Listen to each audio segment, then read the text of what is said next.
Veterans of Foreign Wars is a great organization. They have a beautiful building right down the street. They do a great job lobbying on behalf of veterans from all wars overseas and do a great job working with us, which we appreciate a lot. I know Tester's not here. Oh, there he is. You lost some weight. I didn't recognize you. Standing right up. You're looking good, as always. We are happy to have you. You didn't come to listen to us. We came to listen to you. But as chairman of the Senate committee, I want to tell you how proud I am of what we've been able to do on that committee in terms of the Mission Act, accountability, and the many things we've done, improving appeals processes and speeding things up. We have a VA that can work for you. We're going to ask you to be our partner this year. If you have a problem with the VA, call us.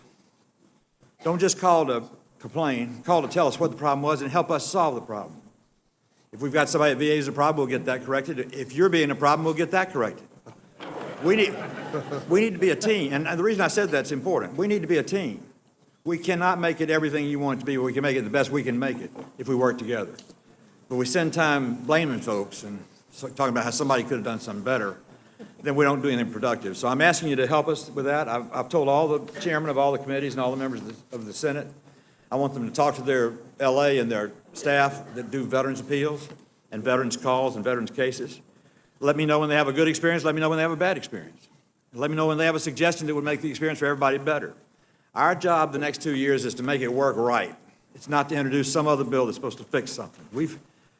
The veterans have gotten more money, more authority, more statutory changes, more of what you wanted than ever in the past. Not because of me, not because of John, but because all of us work together. We're a team. We want you to be on our team too. Because in the end, what we all do together is a lot more than we'd ever do separately. So I just want to thank you for everything that you've done. I want to take one liberal license. Would all the VFW members from Georgia please stand? Go Dogs. That was a little liberal license. It's now my pleasure to introduce my ranking member and a great friend of mine from Montana, John Tester. Well, thank you, Johnny. And we all appreciate your leadership and what you've done, as well as the House side of things and all they're working and the whole bipartisan, bicameral working together. But Mr. Lawrence, thank you for being here. I appreciate what you do. I appreciate your leadership team, and it is good to see you here today. Is my crew from Montana here? Stand up. All right. Thanks, guys. You got some good folks in Montana, I'll tell you that, Commander Lawrence. As I've said before, and as Johnny just said, we're here to take our cues from you. You know better than anyone how the VA is performing across the country, what improvements need to be made on behalf of veterans and their families. And listening to veterans shouldn't be a courtesy from the VA, it should be mandatory.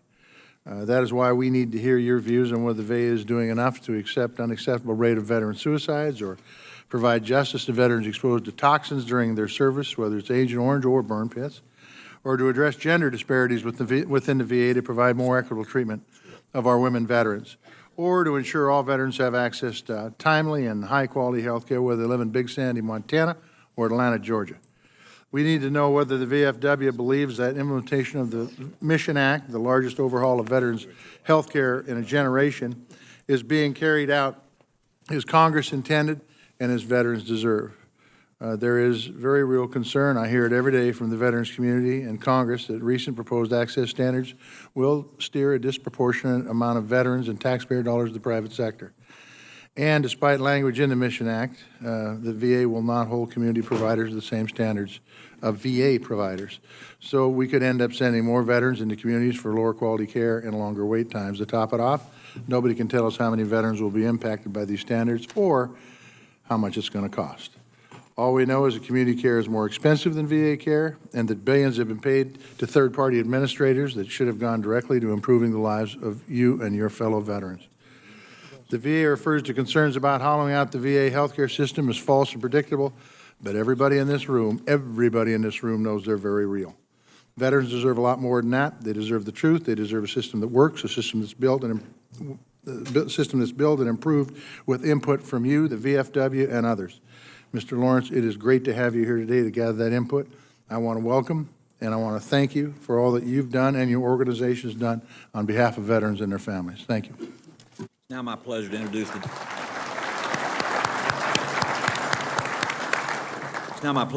the gentleman from Tennessee, last year's chairman, this year's ranking member, Mr. Rowe. Thank you, Mr. Chairman. And first of all, I want to welcome any Tennesseans who might be here, if you would stand. Oh, yeah. Fantastic. Good. Thank you.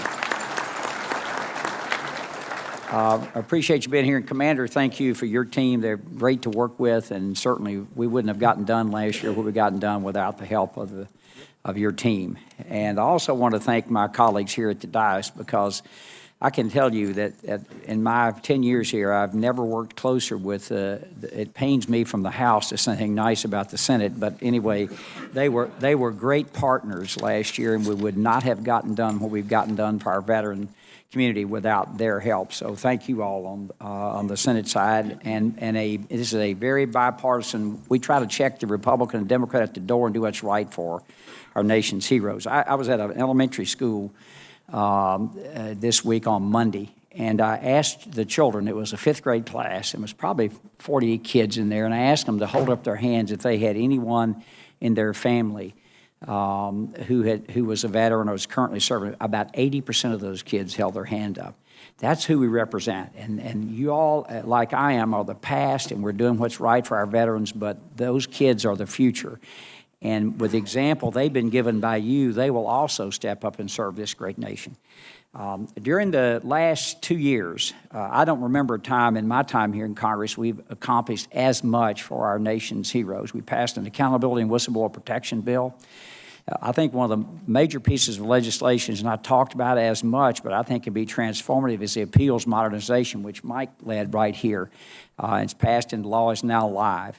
The Forever GI Bill, which now allows a veteran. I use a GI Bill when I get out of the Army. You know, who knows with these things how fast technology is changing and rapidly, so a veteran at 50 years of age can go back and get retrained going forward. The VA Mission Act, which can either be the most transformative piece of legislation we've passed in decades for the VA, or it can just be another piece of paper that's written and signed into law, depending on how it's implemented. And so I look to you to help us, and Commander Lawrence and I have had discussions about that. He'll be coming to my district to look at some things that we have done. And I want to thank Chairman Takano for his continuing the technology committee that we stood up, subcommittee that we stood up. Look, I told the secretary that if we don't get this Cerner, this electronic health record done right, we both need to go in the witness protection program. And it is one that we absolutely have got to get right going forward. And we talked about burn pits. We passed a piece of legislation yesterday on the House floor. But think about this. If you're allowed to go in at DOD as an 18-year-old, and 50 years later something may have happened to you, who knows what, if you've got that virtual lifetime electronic health record, we can go back and mine that data and find out, did it actually affect you? Positive, negatively, whatever. So that's hugely important. 3 other things very briefly I want to talk about. One, very near and dear to my heart. I'm a Vietnam-era veteran. I served in Korea, Camp Casey and other places in Korea. But one of the things that's very near and dear to my heart are the Blue Water Navy vets. Look, we left a war in 1975 that did not go well for this country, and it took us a couple of decades to finally get our swagger back in this country. It's time that we treated those Blue Water Navy veterans that were off the coast of Vietnam exactly the same as we treated every other veteran who put their feet on the ground there. So I need your help.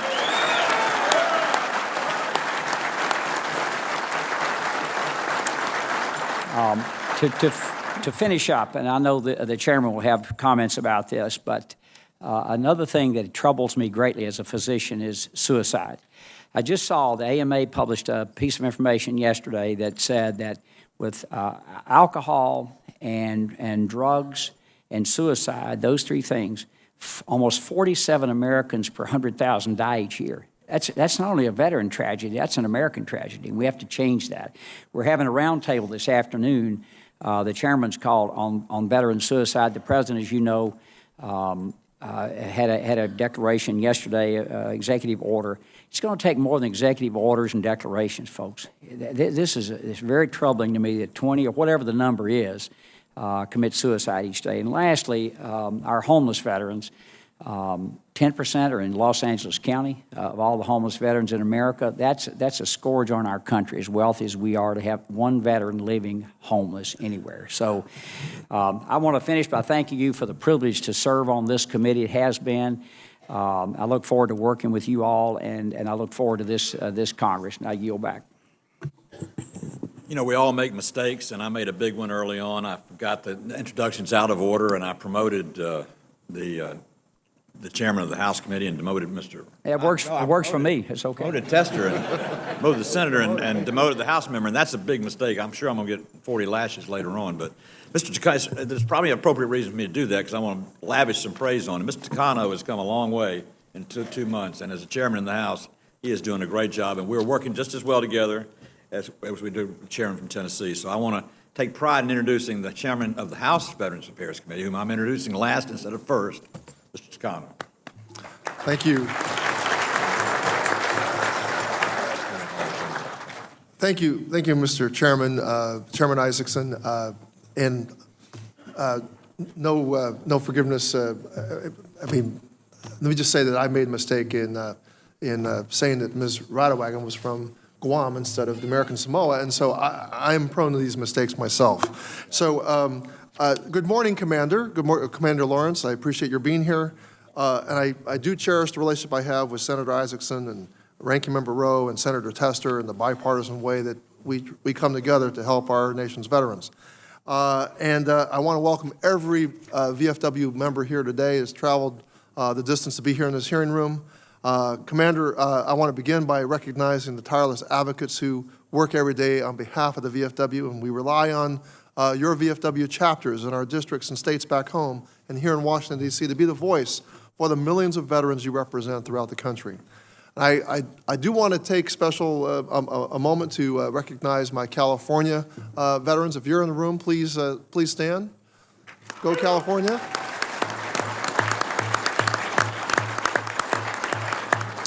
Welcome. I'd also like to thank the VFW for your work on the independent budget with the DAV and PVA. It's clear from your latest version that while the VA is receiving robust funding, there are certainly gaps to close and much work left to be done before we achieve our shared goals. I ask that the VFW continue to hold the administration and Congress accountable and ensure both fulfill our nation's promise to veterans, and we look to you to guide our work. With your help, we have seen a lot of successes over the years, and we'll continue to need your input as we move through this Congress. And reading through your testimony, your concerns are my concerns and the concerns of this committee. I appreciate that your first priority is my first priority, providing health care and disability benefits to the Blue Water Navy, as my ranking member mentioned, these veterans who were exposed to Agent Orange. It is long past time for Congress to pass H.R. 299, and I agree, Congress cannot fail these veterans again. Last week, during a hearing in which Secretary Wilkie testified before the House Veterans Affairs Committee on the state of the VA, I asked the Secretary to update me on whether the administration will appeal the Court to the Court of Appeals for the Federal Circuit's decision to extend these benefits to Blue Water Navy veterans. I also asked him if Blue Water Navy veterans eligible for disability benefits after the court's decision will be able to receive health care at the VA medical facilities. And although we are waiting for a response from the Secretary, veterans should not be made to wait. Congress must act.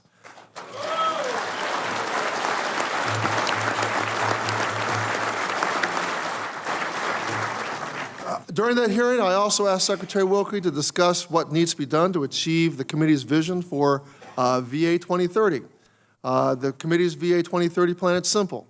It's a future look at what the committee envisions to be the ideal VA, a VA ready to provide services and benefits to veterans no matter the generation or conflict in which they served. That starts with getting implementation of the Mission Act right so veterans can access care at VA hospitals and clinics with community providers.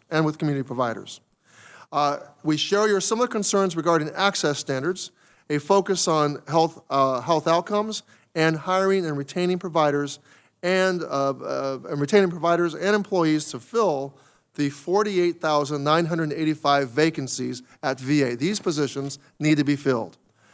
The VFW's voice must be heard during the Mission Act implementation, and there must be an open and collaborative process.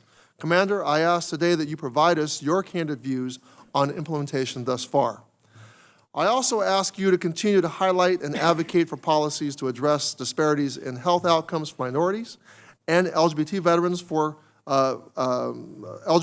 for Congress and the administration and the nation. Please continue your passionate advocacy for utilization of benefits by veterans suffering from traumatic brain injury and military sexual trauma. VA's progress on medical cannabis research and healthcare services for former service members with other than honorable discharges. I also share your disappointment that, in your own words, not a single piece of legislation became law in the 115th Congress to address the needs of women veterans, end quote. This must change in the 116th Congress.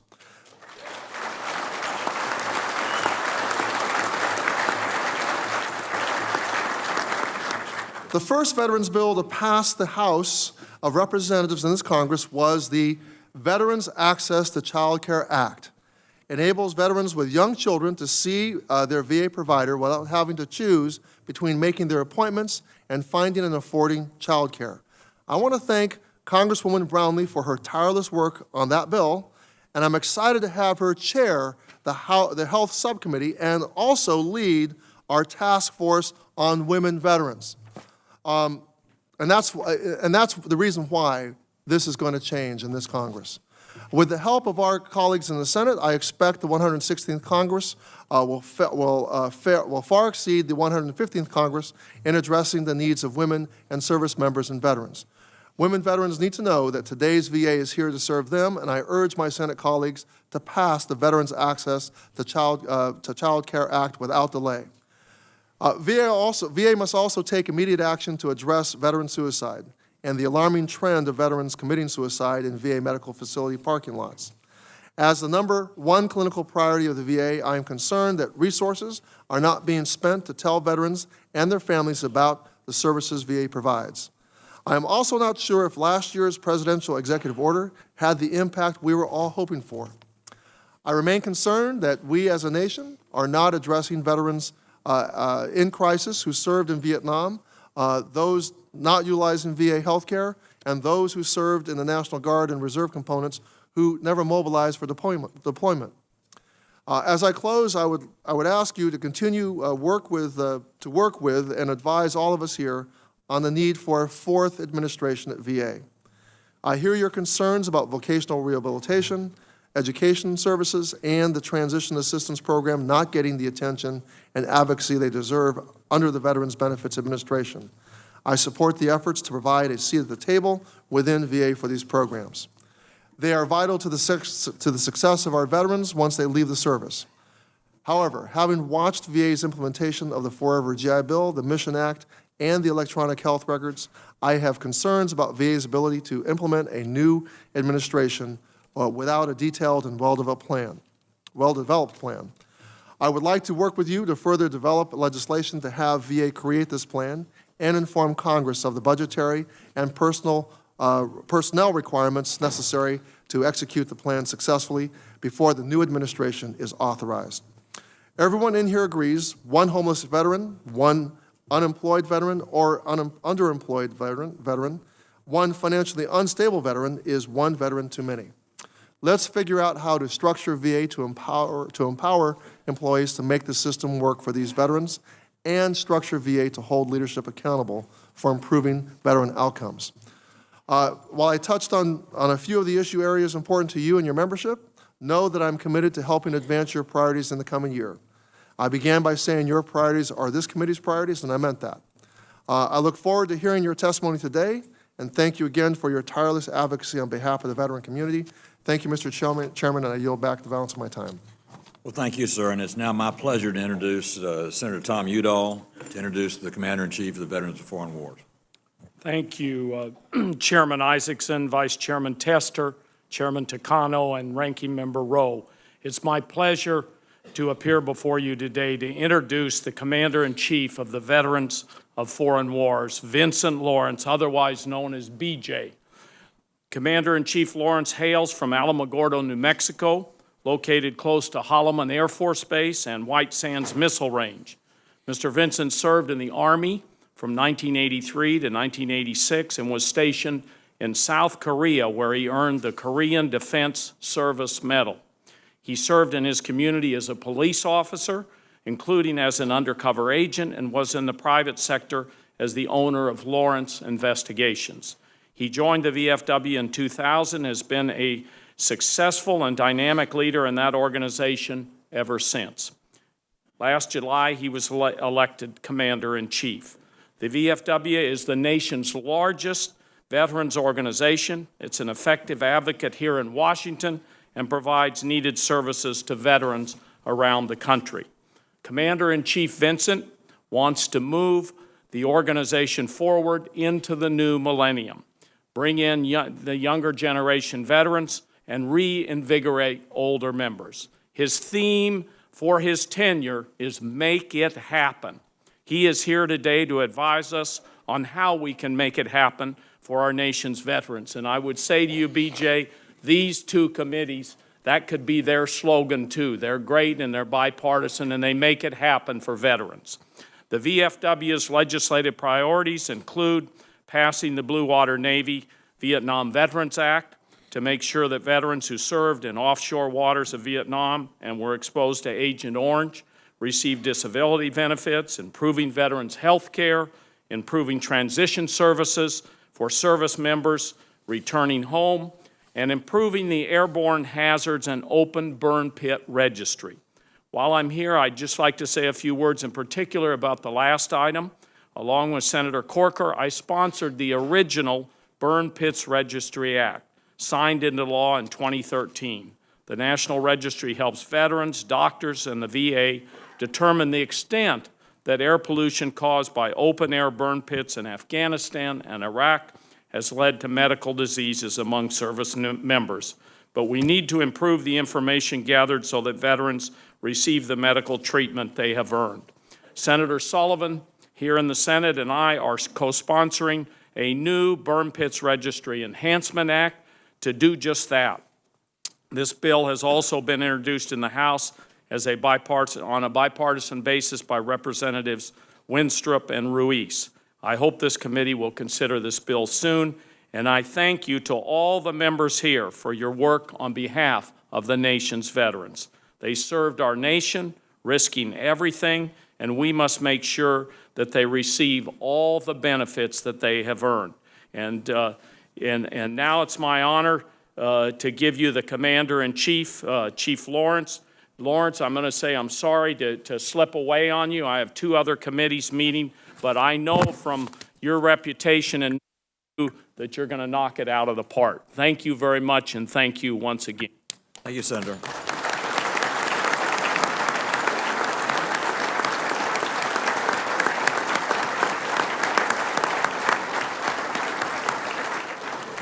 It's now my pleasure to introduce the Commander-in-Chief of the Veterans of Foreign Wars, Mr. Lawrence. And Mr. Lawrence, let me tell you this, when your green light goes to red, I'm supposed to raise hell and get you to stop. I'm not going to do that, but I wouldn't do that to a commander anyway, but try and watch the button as much as you can when it turns red so we can get everybody included before the hearing's over today. Thank you so much, Commander, for all you've done for your country, for being here today, and for the Veterans of Foreign Wars. Mike is yours. Thank you, Mr. Chairman. Before I begin, I'd like to acknowledge and turn over to our Executive Director, Mr. Bob Wallace, for some introductions of our special guests that are here with us today. Members of the Senate and House Veterans Affairs Committees, I'm honored to have the privilege of introducing the national officers of the VFW and our auxiliary. Mr. Chairman, please allow me to ask those to be introduced to please remain standing, and I wish to request the audience to hold its applause until all have been introduced. The National President of our Auxiliary, Sandy Crable from Maryland. Senior Vice President of the Auxiliary, Peggy Hockey from Hawaii. Junior Vice President, Sandy Onschwetter from Michigan. National Secretary Treasurer, Jan Owens from South Carolina. Legislative Ambassador, Kathy Voss from North Carolina. Commander-in-Chief's wife, Mary Lawrence, from New Mexico. Adjutant General's wife, Kelly Jones, from Missouri. Senior Vice Commander-in-Chief, William Doc Schmidt, from New York. Junior Vice Commander-in-Chief, Hal Roche, from Virginia. Adjutant General Kevin Jones, from Missouri. Quartermaster General Deborah Anderson, from Missouri. Judge Advocate General Dan Nail, from Louisiana. Surgeon General Ruth Fairchild, from Pennsylvania. National Chaplain Charlene Cobb, from Wisconsin. National Chief of Staff Jerry Herker, from Washington. Inspector General Charlie Shoemaker, from Kansas. Chairman of the VFW National Legislative Committee Darrell Benken, from Kansas. Director, VFW National Legislative Service Carlos Fuentes, from Maryland. Director, VFW National Veterans Service Ryan Gallucci, from Maryland. I would also like to recognize the VFW SVA Fellows. These student veterans exemplify the future leaders of our great nation, and we also have with us many of our past commanders and chiefs. Thank you, Mr. Chairman.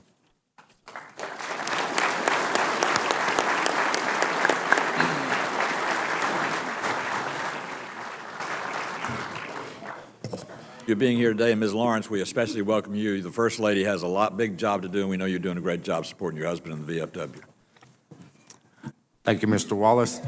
Chairman Isaacson and Takano, ranking members Tester and Rowe, it is my honor to represent the more than 1.6 million strong and growing membership of the Veterans of Foreign Wars of the United States and its auxiliary. I've had the privilege of visiting veterans, service members, and their families around the world to hear how the decisions you make here in Washington impact their daily lives.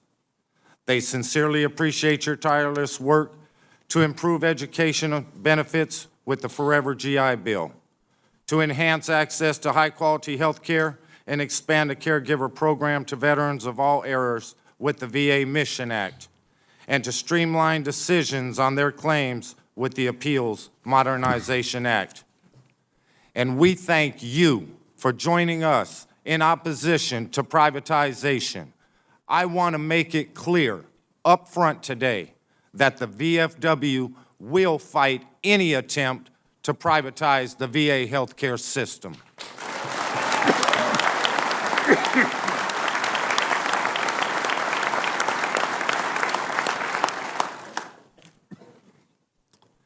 And as Dr. Rowe mentioned earlier in his opening comments, the issue I continue to hear about the most is Blue Water Navy. The 115th Congress failed to restore care and benefits for Blue Water Navy veterans because one senator did not believe Agent Orange made Blue Water Navy veterans sick, and another veteran senator was concerned with the cost.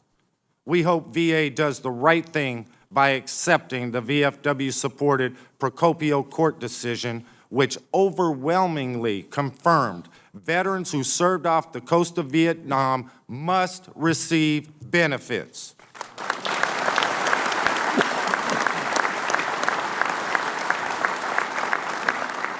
VA cannot continue to deny assistance for veterans who are sick and dying from Agent Orange-related diseases.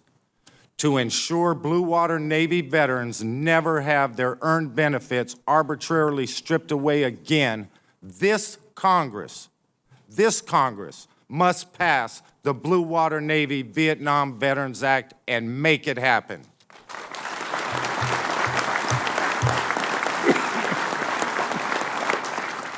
The VFW was founded in 1899 by Spanish-American War veterans. A century ago this year, the VFW became the first veterans organization to establish a permanent presence in our nation's capital. That mission continues now, and that's to help veterans cut through red tape and advocate for better care and benefits. The VFW has spearheaded or contributed to every reform and expansion of federal benefits for veterans. And this includes the collaborative effort between Congress, VA, the VFW, and others to modernize the VA's appeals process so veterans are no longer required to wait 5 years on average for decisions. The process to overhaul appeals was lengthy and involved differing ideas and opinions. Negotiations were difficult at times, but resulted in everyone involved having ownership of the end product. VA has continued this collaborative effort through full implementation of the new appeals process this past month. As a result, the new process has the best interest of veterans at its core and has the potential to improve appeals for benefits by the brave men and women who have worn our nation's uniform. With more than 2,100 accredited service officers who last year assisted 526,000 veterans obtain benefits, we will keep a close eye on how regional offices and the Board of Appeals perform under the new framework and help VA address any unintended consequences. Specifically, VA must properly address the legacy appeals backlog and improve quality so veterans get quick and accurate decisions on their claims instead of poorly developed decisions that are immediately appealed.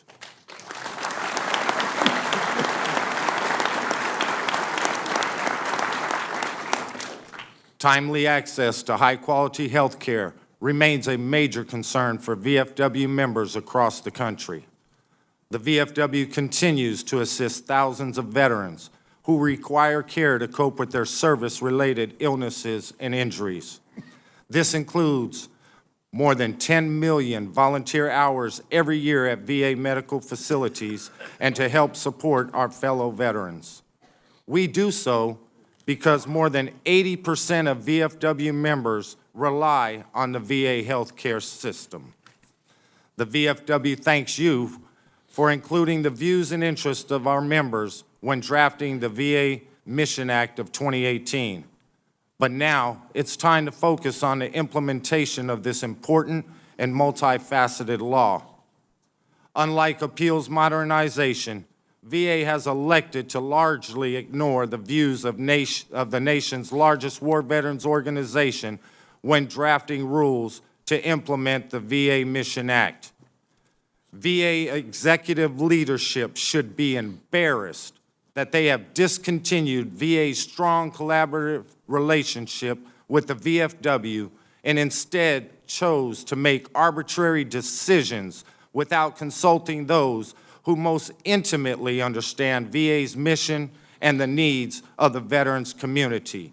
VA must discontinue the practice of ignoring the veterans service community when making such important decisions.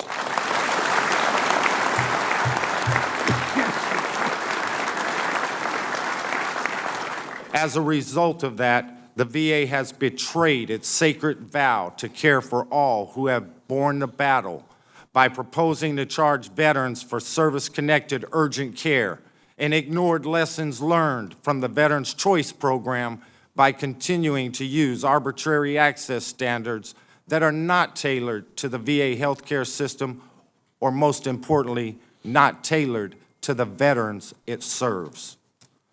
Charging veterans for non-service connected urgent care to deter over-reliance is acceptable, but VA cannot charge for service-connected care regardless of where such care is provided.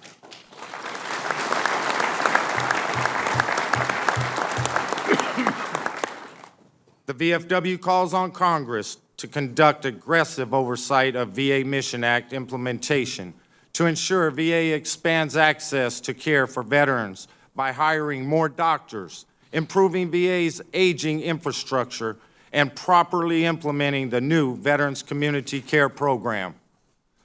The VFW was pleased VA elected to adopt the same electronic health care record as DOD, which puts an end to the saga of VA not integrating military treatment records into veterans' treatment plans. With an estimated $16 billion price tag, Congress must continue extensive oversight to ensure the new EHR improves the delivery of care to all ill and injured veterans.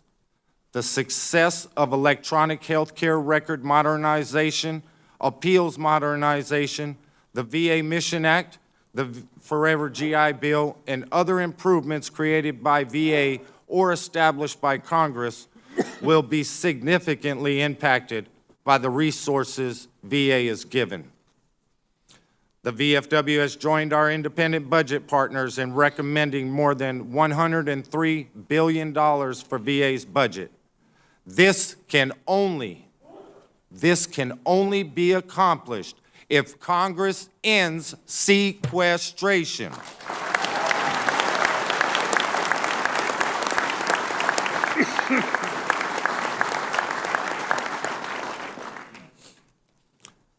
Over the past 4 years, VFW members around the world have taken an active role in addressing a serious issue, suicide. VFW posts, which continue to serve as pillars of their communities, have hosted community service projects as part of our mental wellness campaign to destigmatize mental health by teaching veterans and their loved ones how to identify mental distress and what local resources are available for those struggling to cope. Congress must play a role in reducing the rate of suicide among veterans by conducting aggressive oversight of VA's mental health programs and hiring efforts to ensure veterans have access to care when they do turn to the VA for help. Congress must also expand peer-to-peer support programs and pass legislation to study medical cannabis. Veterans tell us medical cannabis works and is a more suitable option than the drug cocktails VA prescribes. VA must consider how complementary and alternate therapies can help veterans cope with PTSD and other conditions such as chronic pain. Suicide is a serious issue. We must do what is needed to save 20 veterans who take their own lives every day.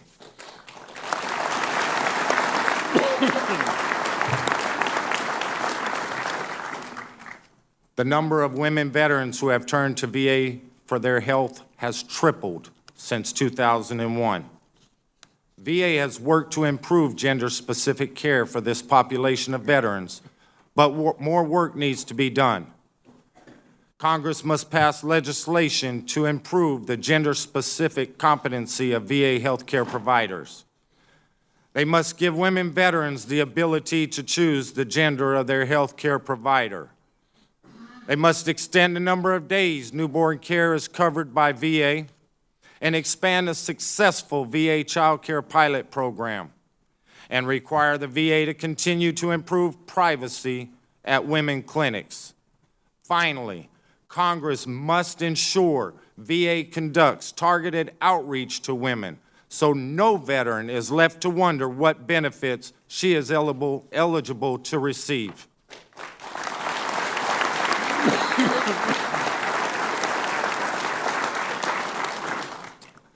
VFW members have been exposed to toxins during every war. These toxins have long-lasting impacts on their health and well-being of their descendants. Burn pits and other environmental hazards in Iraq and Afghanistan have caused irreversible harm to our service members, past and present. Service members in peak physical shape when they deployed have come back with pulmonary issues and rare cancers that prevent them from performing at high levels and eventually become so severe that they can no longer keep a job and need 24/7 caregiver support from their loved ones. VA has failed to properly take care of these veterans. So we call on Congress to pass legislation requiring VA to improve the burn pit registry, to pass the Burn Pits Accountability Act, which would improve how DOD tracks, treats, and prevents the harmful impact of burn pits, and to establish and properly fund independent research on the impact of burn pits to include gender-specific effects. And finally, to provide veterans exposed to burn pits, like those who served in Iraq and Afghanistan, the care and benefits they deserve and they need.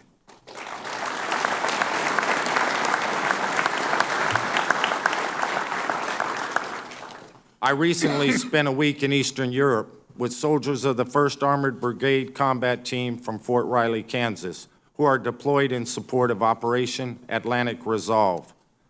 They are able to focus on their mission to protect America's interest abroad because they know people like the VFW and you are working hard to take care of them while in uniform and when they transition into veteran status. Together, we cannot let them down.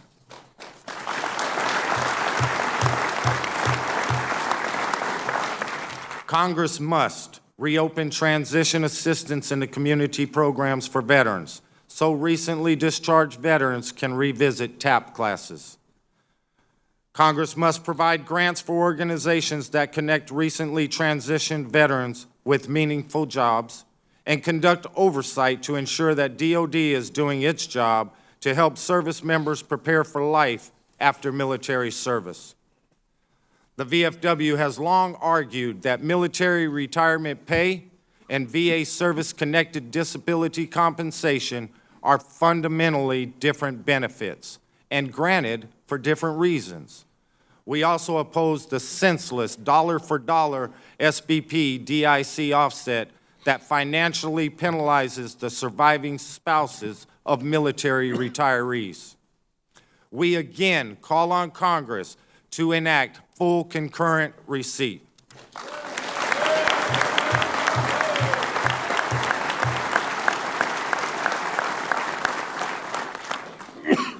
Since 1929, the VFW has been intimately involved in fulfilling America's sacred promise to recover fallen Americans from long ago battlefields.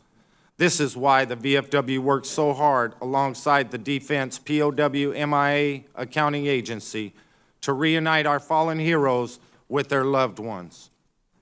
As a Korean defense veteran, I am proud to have worked with the administration to secure the recovery of 55 boxes of American remains from North Korea and open the door for joint field activities to resume, hopefully, in the near future. The fullest possible accounting mission is a top priority of the VFW. With more than 82,000 American service members still unaccounted for globally, Congress must provide DPAA the resources it needs to reunite our heroes with their loved ones. In conclusion, the VFW stands ready to help you and your staff improve care and benefit for America's veterans, service members, their families, and survivors, just as we will hold you accountable if you do not.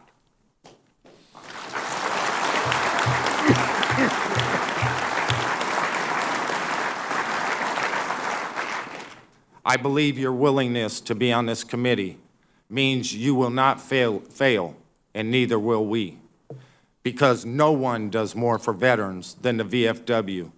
And when we work together, we can make it happen.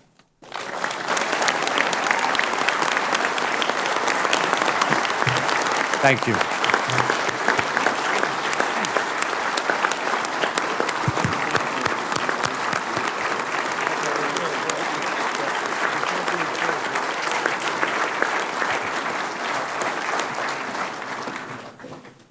Thank you, Commander. Senator Tester and I are going to waive our time at this time because we got a lot of members who are here that we want to make sure they get time to ask their questions. So Senator Tester and I will go at the end. I do want to make, if it's all right with John, 4 points real quickly. Number one, I'm not going to embarrass the table up here by asking them to raise their hands because it's never good for a chairman to ask them to show how they're going to vote on something before you've told them they're going to have to show their hand to vote. But my suspicion is there are no votes up here in terms of keeping the VA like it is, and nobody wants to privatize it. So I want you to understand when you made that point, privatization is not an issue as far as I'm concerned. I don't think it's an issue as far as the Senate's concerned. I'll let the House speak for itself, but don't worry about that. Second, you made a great statement about ownership. I want you to take some ownership too, and all the members of the VFW. We're going to have problems as we get the implementation of the health care and choice and all those things in the mission bill. It's going to be easy for you to find a place where you can really raise hell and get us focused on one terrible, awful circumstance at the risk of not taking all the good things that happen and building them up. So please join us and take ownership with us of the Mission Act and what it's doing, so we can get over this first hump, which always takes place. You know, anytime you do something new, everybody would have done it different. And I appreciate what you said about the VA reaching out. I'm reaching out to tell you that I want you to join our team and take ownership in it as well, so we make that act work as well as we can for everybody. If you do that, that would be tremendous. We need your input, and we need it badly. Last thing I'd say is this. I've never worked harder on it in 5 days in my life than the last 5 days of the last session. The Senate did everything it could do to get the Blue Water Navy bill through. But I want to tell you, Mike Enzi is a great United States Senator. He did his job. He is not someone that needs to be criticized for what he was doing because he's the budget chairman. A lot of things were handed to him or things he had to do. And I talked to him the other day and was at prayer breakfast with him this morning. He's helping us 110%, talking to the VA about let's go ahead and get this thing done. And I met yesterday with the Secretary of the VA, Mr. Wilkie, crutches and all, his and mine both, and told him I saw no reason to appeal and test the court case. A 9-2 decision in that court is an overwhelming decision.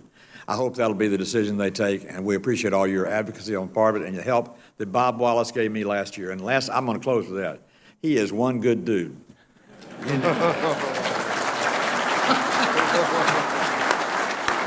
You need to keep him on the payroll because he did a great job and helped us do a lot of good things, and I appreciate it very much. Now we'll go to Chairman Takano. Thank you, Chairman Isaacson. I just want to, I'll be very brief with my questions. I appreciate the work that the VA has done to include LGBT veterans issues in your written testimony. You explained that VA's central office currently does not have any representation for LGBT veterans, and that this lack of representation hinders VA's ability to address the LGBT veterans population's health and benefit disparities. Commander, I hope you can speak a little bit about why it's important for minority populations to have a voice and representation at VA's central office. Thank you, Mr. Chairman. By having equal representation among minorities, we satisfy exactly what we should receive through the VA healthcare system. That's high-quality care in a timely manner across all boards. No one should have a label on them. Veterans are veterans, and all veterans demand all veterans should have equal care across the board. Thank you for that.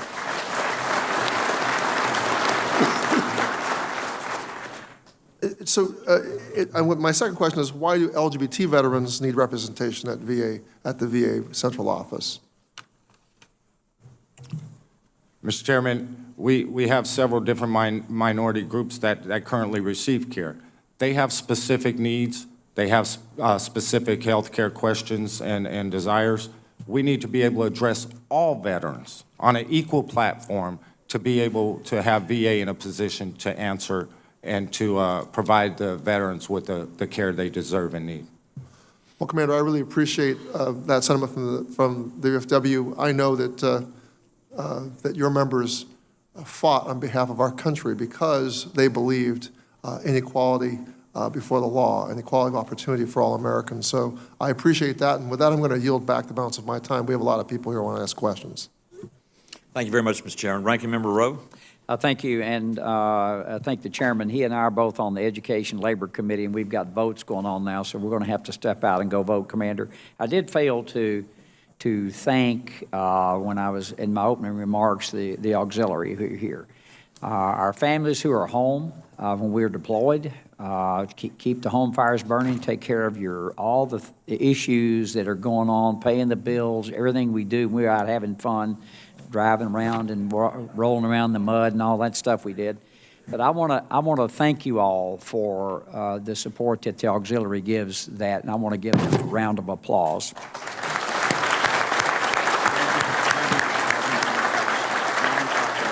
Commander Lawrence, what do you think are the major strengths of the VA? I'm sorry. I have to remember this button so I don't get yelled at by the chairman. I think the VA honestly has the best interest of veterans at heart. As you spoke in your opening comments, we made a lot of progress last year for veterans. What's important now is to ensure proper implementation of all those efforts and that hard work. I think we are on the right track. As Chairman Takano mentioned, we just need to keep a close eye in some areas and make sure and be patient. But at the same time, we should be in a position as veteran service organizations to have a hand in that, because it's going to take a collaborative effort. We should never be shut down and not asked for our guidance or our opinions based on veterans. We as a veteran service organization know what's best for our veterans. I agree with that, and I do want to give a shout out to your team. Bob, I'm glad you look great, and looks like you're doing well, and he's done a lot of great work. And Carlos, I'm not so sure about, but anyway. Oh, boy. No, Carlos has been great to work with. One of the issues that we have, and that the chairman brought up, is the empty slots at the VA. I think that's a challenge for American healthcare across the country. By 2030, we're going to have 100,000 too few doctors in this country. And so we've taken a real interest in the education part that the VA carries. Many of us, I was trained partly at a VA hospital, and I think it really behooves us to try to encourage that, because the VA is going to be short of physicians, as you pointed out. That's one of the reasons we passed the VA Mission Act, was to use not a privatization, but a symbiotic relationship. If I can't see a urologist, I'll give you a perfect example. I've got a text right here I got last night. A veteran at home with a kidney stone. They hurt. And the lithotripter is not available because it's mobile. So he has to wait unless he can go out to the private sector and get that done. Those are the kind of things where I think we share expertise and get the best care for veterans. I think that's how I view the VA mission. And we tried to put a bill together, Commander, that was good for urban America, which is much different than rural America. I've been in congressional districts. Greg Walden's in Oregon. The square miles are bigger than the square miles of Tennessee. He's got to cover. I mean, he told me that. I didn't believe it, but he was right. And designing a system is difficult, and you guys sat around a table in my office and helped work that out. And Commander, I could not be more supportive of you. When the VA leadership needs to sit down at that same table and hammer these things out. That's how the VA Mission Act occurred. It did not occur because of what Senator Isaacson or Tester or I did. It occurred because of what everybody did together. And when we do that, we'll have a bill that will work much better. I have on medical cannabis, you mentioned, I have a bill out there that requires VA to study this. That's where it should be studied. Let's find out the risks, the benefits, the black box warnings, and so on. Could not agree more with you there. Thank you all very much for being here, and I appreciate what you do every single day for our nation's heroes. Now yield back.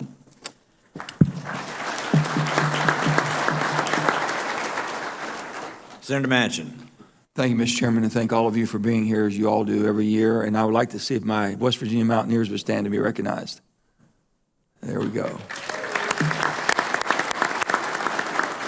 As usual, they're the most loyal, hardest fighting people I know, and work every day to make West Virginia better. My question would be, as part of the VA Mission Act requirements, the VA recently released their access standards determining when veterans can see private doctors. Under the proposed rules, any veteran who must drive more than 30 minutes or wait longer than 20 days for a mental health care primary appointment would be allowed to use a private doctor. While more access to care is a good thing for veterans, I have many questions about the impact of these rules on the VA's quality of care and overall budget. I've been asking, and the chairman's been very accommodating, but I'm asking again that we commit ourselves to having this committee hold a hearing on these access standards before the VA's public comment period is over, March 25th. Which will be granted. That's very good. We're going to have that done. So all your support's great. So my question is, how's your membership, Commander, how's your membership reacting to the newly proposed access standards, and what's your biggest concerns? Thank you. First and foremost, the access standards were written by bureaucrats who don't understand the preference of our veterans who actually rely on the VA healthcare system. That's been our biggest complaint. Right. But in regards to that, we feel that the 20-day period is just as arbitrary as 30. And as you mentioned, a very good point, and I agree with you wholeheartedly, it's not one size that fits all. We have different areas, rural, metro areas. It doesn't address or take all of those different factors into consideration. So that would be our biggest concern right now. Okay. Anybody can answer this question. It's basically, we all know how important family members are in caring for severely injured veterans of all eras. It's a full-time job, physically and emotionally demanding, and that's why I supported the Caregiver Support Program in the Mission Act. As the VA prepares to expand the program, we have received reports of challenges with wait times, applications, and inappropriate terminations. So anybody who would want to speak to this has a personal experience they want to share with us on the recommendations for how the VA can make the program more effective and accountable. Our intentions are good, but sometimes when the rubber hits the ground, it doesn't work the way we want it to work. So if you can give us any direction on that, we'd be appreciative. Thank you. And as a matter of fact, Mr. Fuentes, who is here with me today, he has spoken to some family members and had some concerns on the Caregiver Act. If you Sure. would, Mr. Fuentes. Thank you, sir. Thank you, Chief. We're tracking that issue, and it's something that's very important to our membership. Seriously, we cannot afford for caregivers or veterans who transfer from one facility to another to be kicked out of the caregiver program. It's great that VA has issued a moratorium on revocations. We want to make sure that they get the IT system right, and we want to make sure that folks can go throughout the country and continue to receive caregiver program support that they need. But most importantly, we can't allow the VA to use that as an excuse to delay expansion to veterans of all eras. Let me one final question is going to be, since I've been into the Senate, I came in late 2010, and from West Virginia, being the governor of West Virginia, then I was acutely aware of the unemployment, the high unemployment of veterans, and I could not believe it. We started a campaign called I Hire a Vet. Transitioning a vet back into an active, productive life has always been a challenge. Are we succeeding? Is there something else that we can do? Do you see anything that could improve acclimating a vet back into the workplace and into civilian role? Have you had some of your vets coming to you, find a hard time finding training or a job? I'll give you one example. CDLs. A lot of people in the military basically are driving heavy equipment. We need CDL. We need commercial truck drivers. Pay good money.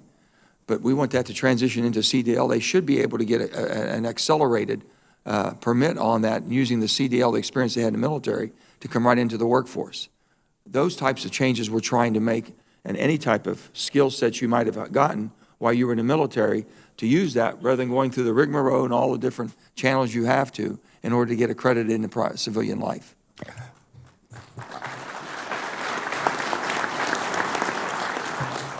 We agree 100%. I think a lot of that also begins, that first step is as that veteran transitions, Yeah. whether that be through the benefit discharge at delivery program. As a matter of fact, Mr. Gallucci, could you explain? Absolutely, Commander-in-Chief, and thank you. One of our programs that we run on 23 military installations is the Benefits Delivery at Discharge program, inextricably intertwined with the Transition Assistance Program that the military operates, helping veterans access their benefits as they're transitioning off of active duty. One thing that we do to hold our representatives accountable is we ask our clients what they thought of our services, but also what they thought of the Transition Assistance Program. And a lot of that information informed some of the changes that Commander-in-Chief Lawrence speaks to in his written remarks, some of the changes that we're asking Congress to make. There's one anecdote that sticks out to me. A Marine from Camp Pendleton had commented to us about the voluntary tracks for the Transition Assistance Program. And when he, open-ended comment, why did you or did you not participate in a track, he said, "My leadership team told me I was not a good candidate for college." That was unacceptable. And that's why we're pushing for changes to the way that we transition service members out of the military. And one of the reasons we're asking to once again offer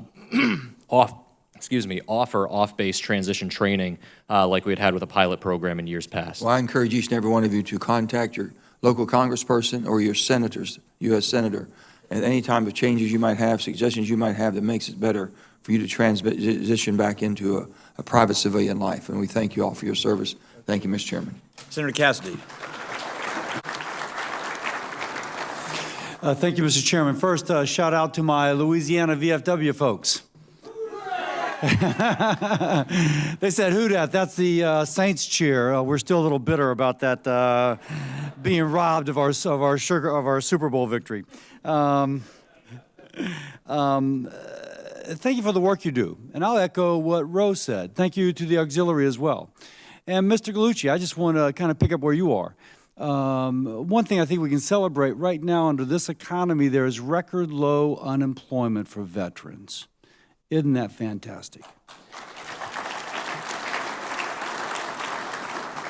And when we speak of suicide, and we understand that having meaning in one's life is one of the things that helps prevent suicide, having a job, a well-paying job that gives one self-respect is obviously in that mix.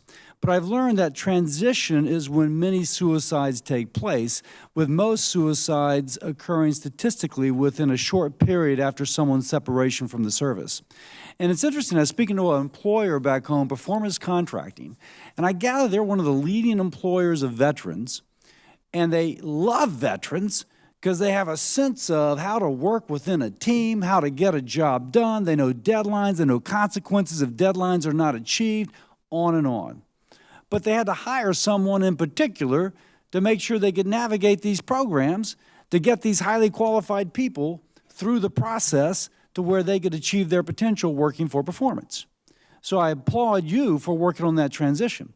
Again, I'm a physician. I've just learned that transition planning is most important. But it occurs to me they had to hire somebody to do it. It doesn't just happen seamlessly. What can we do on our side to make this work better? I know one of the things is that the office that does this might be a Department of Labor office, not technically under our jurisdiction, but do you have suggestions as to what we can do to make it, you don't have to hire an extra person to make it happen? Well, a few items, actually, so thanks for asking that. I think actually a couple of our VFW SVA legislative fellows have talked about what happens after you transition off of active duty, and is there a way to have caseworkers that you can connect back to, or at least for an interim period, have access to the resources that the military made available to you while you were on active duty. There is precedent for this. There was a healthcare-centric program known as TAMP that allowed those who were separated for medical reasons to get access to base resources. I was talking with one of our members during this conference, and he was basically telling me that, you know, what happens when a service member separates in California. They're used to all the resources that they have at Camp Pendleton or wherever, and they move back to Delaware, and they don't really know where to turn. The first place they're going to go to is probably going to be the military, but they're going to be locked out. So how do we, is there any flexibility that we can have there? The next, we talk about the off-base transition training program in our Commander-in-Chief's written testimony. And this pilot was well-intentioned but not very well executed with Department of Labor, and it was to do TAP-like training around the country. There was one place it was very successful, Senator Manchin's home state in West Virginia. They worked very closely with the National Guard to make sure that deployed members of the Guard and Reserve had access to this when they returned home. So we want to see a program similar to that, and the VFW has a tremendous infrastructure around the country that may be able to help leverage that. There wasn't much outreach when the OBTT pilot program was underway, and so we couldn't flex our muscle to assist wherever we could. But we're eager to do that and optimistic that there's some targets of opportunity to reach that very at-risk population. Well, I'll just say that many of the things discussed, whether it's suicide or whether it's the ability to afford child care for a dependent, or many other things in your list, are addressed when somebody has better jobs with better wages and better benefits. So thank you all for what y'all are doing on that. It is my commitment to work with y'all as we help folks transition out of serving our country to being able to serve our country by other means. Thank you all very much. Thank you, Senator. Congressman Lamb. Thank you, Mr. Chairman. And I have learned over time that in many crowds as large as this, there will be a certain number of Western Pennsylvanians and Pennsylvanians, but due to our good fortune over the years, there will be an even larger number of Pittsburgh Steelers fans. So I would like any Pittsburgh Steeler fan among the VFW faithful to stand up and be recognized real quick so I can give you a wave. Thank you, and that includes your Surgeon General and your past Commander-in-Chief, Big John, so happy to have you with us here today. Thank you all for everything that you do for our community here out in Western Pennsylvania. The VFW plays a huge role in helping so many people. Commander Lawrence, I wanted to ask you, but you can feel free to direct it as necessary. You've also served our country for a long time as a member of law enforcement, and we have a lot of veterans that come back and continue to serve in that capacity, as did I. And one of the things that we're all facing, which is really a threat to a huge number of young people in particular, is the opioid epidemic. I know it's affected people out in New Mexico quite a lot. Western Pennsylvania, West Virginia, Eastern Ohio have been very heavily hit by this. And so one of the things that we've tried to do to stem the tide is to change some of our prescription practices for people who are receiving pain treatment and try to get alternative non-opioid measures to prevent people from becoming addicted in the first place. And there's been various levels of success around the country on that. I think it's a place that the Veterans Administration can really lead the way, because one of the reasons we want to preserve an integrated health system in the VA and not just slice and dice the entire thing and give it out to the private sector is because when you have something like substance abuse and pain treatment and a co-occurring psychological condition all affecting the same patient, it really helps to have specialists in all three of those areas under the same roof. And inside of a VA hospital, they're usually under the same roof. They usually know each other, and they usually share the same mission, which is to really take care of the veterans. So I think we have a chance to do this really well and teach the rest of the country how to do it. But I would love to hear from you about the way the opioid epidemic is affecting your members, but in particular how it might be affecting those who are getting pain treatment and have gotten alternatives to opioid medications and how it's going. Thank you. Thank you. Well, first off, as you know, the opioid epidemic is not specific. It's affecting everyone in society as a whole. But as it pertains to our veterans, I think one of the key issues is going to be to continue to advocate that the VA aggressively pursues research in the area of cannabis. In fact, with us today, we have a fellow from Louisiana who is aggressively pursuing legislation that would demand the VA to do research in the area of cannabis. But as you said, we agree with that statement. Alternate forms of pain management are going to be the key. But we certainly don't want to put ourselves in a position where we have veterans utilizing cannabis or other means that haven't had an opportunity to go through the study and research process. At the end of the day, we need to know, is this going to work? Is it not going to work? How is it going to affect veterans in their health, or how is it not going to affect them? So I think that's the avenue we need to pursue aggressively. Thank you very much, Commander, and Mr. Chairman, I yield back my time.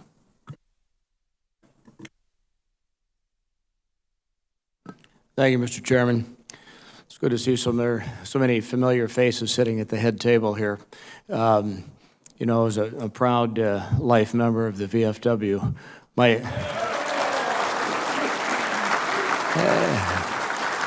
the way, any Michiganders here? All right, there's one, right? Good. You two. There you go, 3, 4. Look at that. You guys pop up like whack-a-mole in Chuck E. Cheese's. Glad you're here. You know, like so many folks at the end of World War II, my dad being one, when they came back to all over America, but especially small-town America, they did what they believed the right thing to do was, which was, number one, go back into civil society and build our nation after the war. But what they also did was created so many local VFW posts so they could sit down, have a cup of coffee, have a beer, have a time together where not only the service members spent their time together and in some ways self-treated themselves when it came to the rigors that they had seen in Europe or in the South Pacific. And I remember as a kid growing up, I was that little, 6, 7-year-old kid that was walking around sweeping up at the VFW, but listening to the conversations. They were emotional, they were strong, but that they were therapeutic. And as we move forward today, as you as the VFW or any of the other veteran service organizations, we are better because we help each other, and that eyeball-to-eyeball interaction that we have is going to go a long way towards the mental health of our young veterans. Now, I'd like to talk a little bit about transition training, because I was listening to the testimony here, and I just one quick question. Are you focused on the transition for a 20-plus year individual, or are you focused on the transition for a 4-year a young man or woman who served honorably for 4 years? They all sign an 8-year commitment, so now they got 4 years in the IRR before they're released. Where's the focus on the transition training? The focus actually has to be on both. Where do you put the emphasis, though? I mean, do you see, because you can say both, but unless you tailor it to, because at one point you're talking to a 22-year-old, at another point you're talking to a 40-year-old, and oh, by the way, when you walk out the door at 20 years, what are you walking out with? You're walking out with a little bit of a pension, so you've got kind of a little, financial nest egg coming in where maybe your needs aren't quite as immediate. So, and as we look down, these are Marine Corps stats, but if 100 young men and women enlisted in the Marine Corps today, at the end of their first enlistment, roughly 70 to 75 of them would say, it's been great fun, it's been an honor, but I got some things I want to do in the civilian world. So we build our career force on about 25% of those who originally walk in the door. So I look at that, the majority. So I'm looking at that 22 to 26-year-old transition, which is a whole lot different. So any thoughts on that and how we're doing that specifically? I think they both, let me clarify my statement of both. It was kind of open-ended. I do think they both offer unique challenges, individual challenges, because of the different demographics. Ryan, if you would. Sure. Thank you, Chief. And General Bergman, good to see you again. Oh, it's good to see you, Ryan. So when we say we focus on both, for retirees, there are obviously different benefits packages that they can take advantage of, and different advantages and even in some ways disadvantages they may have when they transition. But a lot of our focus for the work that we do on military installations right now, we try to focus it toward the junior enlisted, separating service member, or the one-termer. And the reason is because there's usually a larger deficit in what they're entitled to. There's something tragic happening here, though. And we took a look at our clients that we serve on military installations, and except for one exception, most of them we predominantly serve retirees. And we believe the reason is because it's harder to reach that younger audience. They're not thinking about their future in the same way. I like to say there's no reasonable way for a service member to anticipate the challenges they're going to face in civilian life until the uniform comes off. And so what we try to do when we interact with a transitioning service member is tell them where they can go for assistance in their community when they go home. But I've had the opportunity to sit in some TAP briefings and even talk to some young service members, and it's harder to get that message to resonate. A retiree has been preparing for the end of their career for a very long time in many instances. And we even had one retiree who had a misconception about the services we provide on benefits and thought it was for retirees. So, well, I hate my time is, and you and I, Ryan and I know each other very well because we've had many discussions over a long period of time, and the challenge, and I see my time has passed, but I believe there's an opportunity for all, especially the VFW, to work with those different services who have responsibility for the individual ready reserve, their obligors, to reach out, because that's exactly that population that you're talking about, and it is a challenge. I think there's opportunity for collaboration between the services and the VSOs in that IRR population. I yield back, sir. I was an NCO. I know better than to criticize a general. Mr. Levin, Congressman Levin, can I ask you a question? Which one are you the famous Michigan Levin? No, I'm the less famous Levins of California. Well, they're a good thing. The more famous Levins of Michigan. Tell them I said hey. Well, thank you, Mr. Chairman. I'm so grateful for the opportunity to join you here today. Thank you, Commander. I also have a great responsibility. I'm the new chair of the House Economic Opportunities Subcommittee, and I'm really grateful for your testimony on a lot of the issues that our subcommittee is going to be covering, and just really excited to be working with you because you're going to be a critical partner. And veterans issues are so critically important to my district. Camp Pendleton is right in the middle, right at the heart of our district with one MEF, and then we've got Orange County and San Diego County. So our district, I think, is an example of just so many great VSOs doing amazing work all around our community. And I look forward to having best practices from there, hopefully spread across the country, and then those areas where we still are having issues, like homelessness being one of them, where we can learn best practices across the country. I do have a couple questions, and I wanted to address homelessness again. Deeply familiar to us in Southern California in general. We had a gentleman who does a lot of work with the local VSOs in our office yesterday morning. He estimates we have around 1,300 homeless veterans in our greater area, which is 1,300 too many. And I'm curious what you think we can do to strengthen and improve the HUD VASH program and some of the related programs that are available. Well, one of the areas that we see that could definitely be addressed and corrected is as it pertains to what we call couch surfing. So currently, VA waits till a veteran is quote unquote under a bridge before they're offered the services, and as you know, and able to take part in those homeless veterans programs. When we have a homeless veteran who may have this family member allow them to stay with them for a week, and a buddy or a friend they met stay with them this week, as you know, that denies that veteran an opportunity to participate in a homeless veteran program.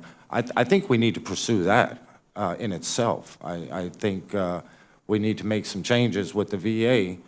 A homeless veteran is a homeless veteran, and as I say all the time, and I said it today in my testimony, no veteran should ever not have a roof over their head or worry about where their next meal is going to come from.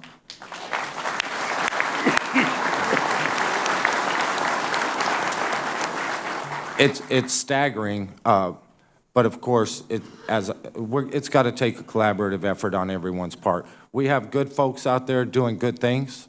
We have a large VFW community in Florida that provides thousands of meals to homeless veterans on a daily basis.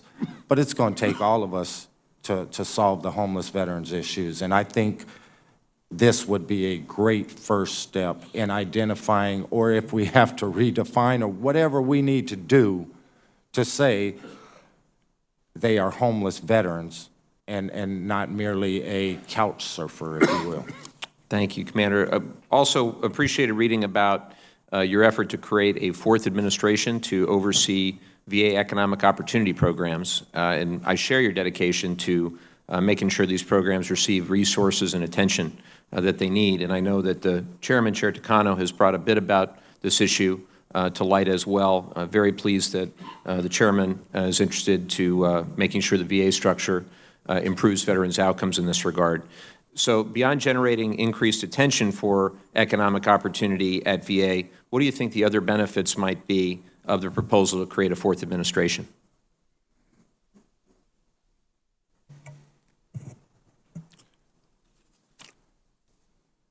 The big one, I think, is going to be as it relates to the voc rehab piece, of course. It puts veterans back to work and keeps them off the unemployment line. First and foremost, that's going to be our first line of defense. The funding has been flatlined for years, and not enough attention has been paid, as you know, to this critical program. VA, the way we answer that is VA must continue to hire counselors. Very good. I want to thank you again so much for all you do. I learned much about patriotism and service from my grandfather on my dad's side, who was a World War II veteran. And I'm just so grateful to have the opportunity. I know he's not with us, but I know he'd be grateful that his youngest grandson has the chance to work with you all. You're my heroes. Thank you all so much. Thank you so much.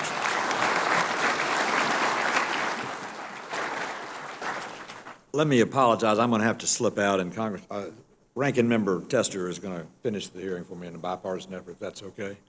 Shows you how bipartisan we are. We just hand it off to one another, Democrat and Republican alike. I want to thank all of you for the great testimony, thank all the members for being here, and it's my pleasure to recognize Congressman Radenwagen. Thank you, Chairman Isaacson and Takano and ranking members. I want to thank you all for your service to our great nation. It's that sacrifice that allows us to be here today, and we are all most grateful. I also want to thank you all for being here today to inform Congress of the VFW's legislative priorities for the 116th Congress. Your advocacy on behalf of our nation's veterans is legendary, and I know that I can speak for everyone here this morning when I say that this entire committee on both sides of the aisle are fully dedicated to ensuring that the federal government lives up to our end of the bargain when it comes to providing the best resources and services to our veterans. I want to extend a special thank you to the VFW Hawaiian Pacific delegation for meeting with me in person yesterday. And thank you to High Chief Ingafo Maria Va'a, Hawaii VFW State Commander, who hails from American Samoa.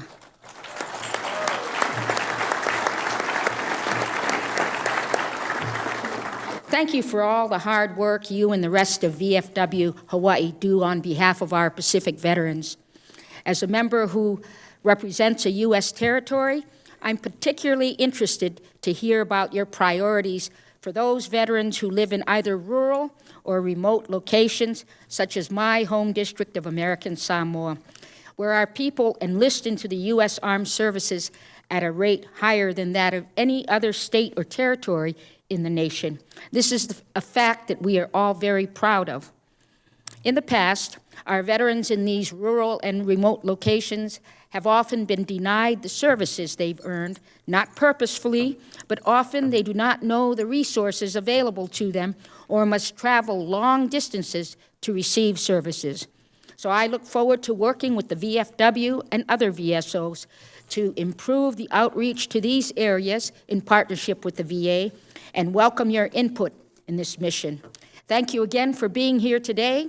Your work is so important in ensuring that Congress is fully informed on those issues that are most important to our veterans. And thank you again for your service to our grateful nation.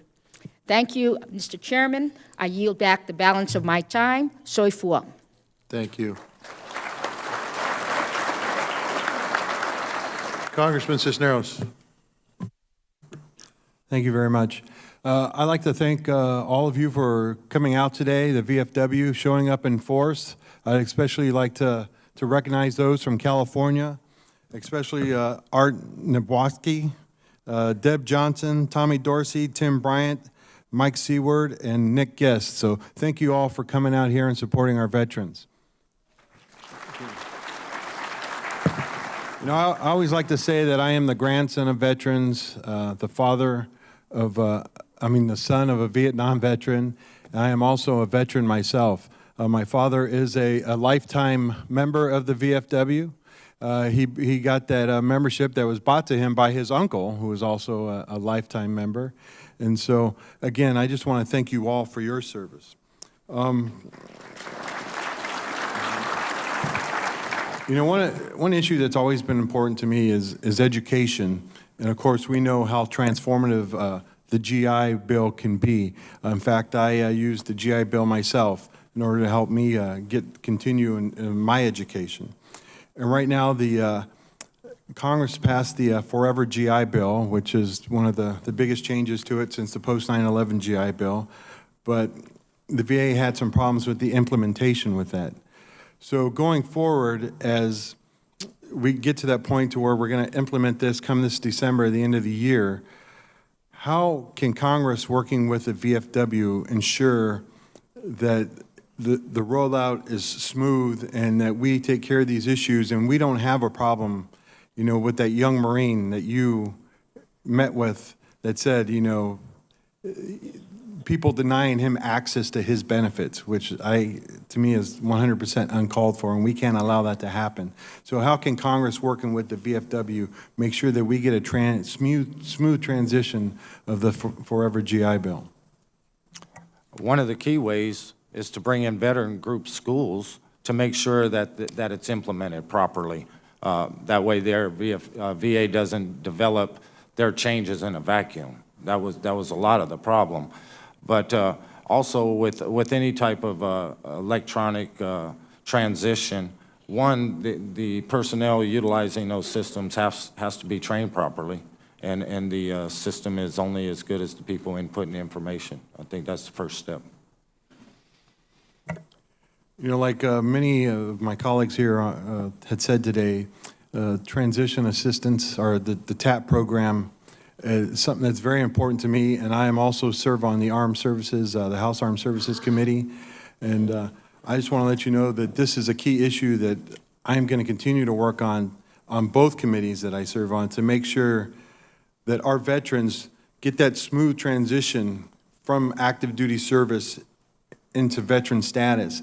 I think the problem is, too often, is that the emphasis is put on the individual to go out and seek the benefits from the VA.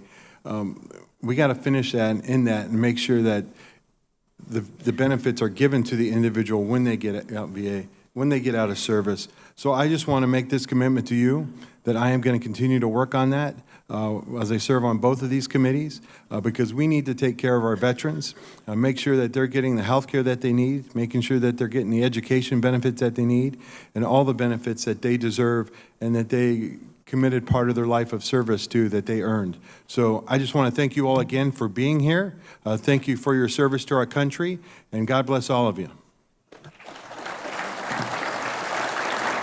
Thank you, Congressman. Next, we have the co-sponsor of the Deborah Sampson Act that will allow our women's veterans to get the promises that we've made to them, my good friend from Arkansas, Senator Bozeman.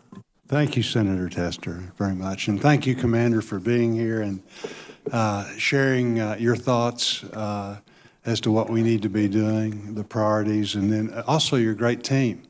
They do a tremendous job. I'm afraid of Bob Wallace. He's a big guy. I'm afraid he'll whip me. But the other thing I'd like to say is how much we appreciate the auxiliary.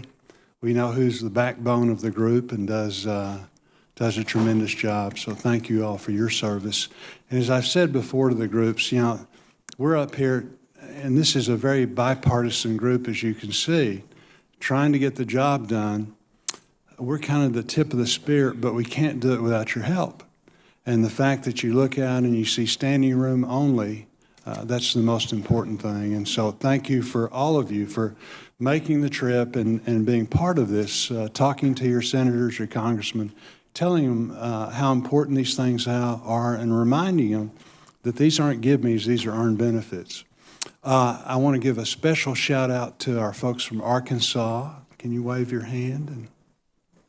Very good. We appreciate you guys. Nobody does a better job than they, and like the rest of you, do a great job of communicating to myself and my staff how the policies that we're talking about impact the people of the veterans of Arkansas. I want to really concentrate on two things today. I'd like to talk a little bit about the implementation of the Mission Act, which is such a big thing, and then also, as was pointed out by Senator Tester, the efforts in trying to make it such that we can better accommodate our women veterans in the force. Commander, in your testimony, you said the VA, Congress, veterans organizations must work collaboratively to ensure that the Mission Act is implemented in the way that it needs to be done.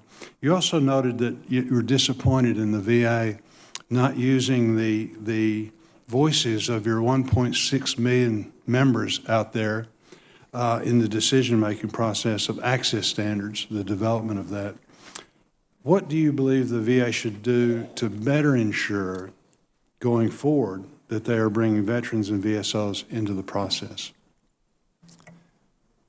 First and foremost, and let me be clear, in past years, we haven't had or seen obstacles with the VA that we're seeing today as it pertains to what I spoke about. For some reason, when it came to access standards, it was a big secret. It's like we were working on a special project and nobody could get a hold of the information. And quite frankly, we didn't know about it till it was released. If VA would have took the time to one, recognize the valuable input that the veteran service organizations could lend to developing those access standards, they set themselves up in a better arena not to fail. We know what our veterans want and need as it comes to health care. We asked repeatedly. As a matter of fact, as an example, we kept being told, we'll let you know next week. We'll let you know next week. Next week never came. Finally, the final rollout came, and then that's where we discovered that there's some issues with the access standards. Just gathering that valuable information ahead of time, it could have saved VA from having some issues with access standards. No, very good, and I agree totally, as does, I think, the committee. In regard to the Deborah Sampson Act, we appreciate Senator Tester's leadership in that area. We came forward, reintroduced that this year, and we appreciate your support of the bill. And we're going to work really hard to make sure that we get it done. In this year's bill, we've increased reporting requirements for women's health care providers and for infrastructure needs unique to women's health care delivery so that we can make the best resource decisions to improve care for our women veterans. And we very much, in the spirit of what you just talked about, you do have a tremendous group out there, many of them women, and so we will be looking to you all for leadership. Very quickly, in just a minute, do you have any suggestions in that regard now as to what we need to focus on? It's kind of an open-ended question. I know where you're going. Thank you. Yes, we definitely need to continue our focus on expanding mental health expertise for postpartum disorders. We need to definitely improve gender-specific competencies and expand, as you know, expand newborn care and the child care pilot. And we continue seeing concerns among our women veterans. We hear it repeatedly as it pertains to privacy. We have a large women veterans voice. In fact, with me today, I have 7 women veteran commanders of their respective states that are in leadership roles in the VFW. Mr. President. Thank you, Senator Tester. Senator Blumenthal. Thanks, Senator. Thank you all for being here.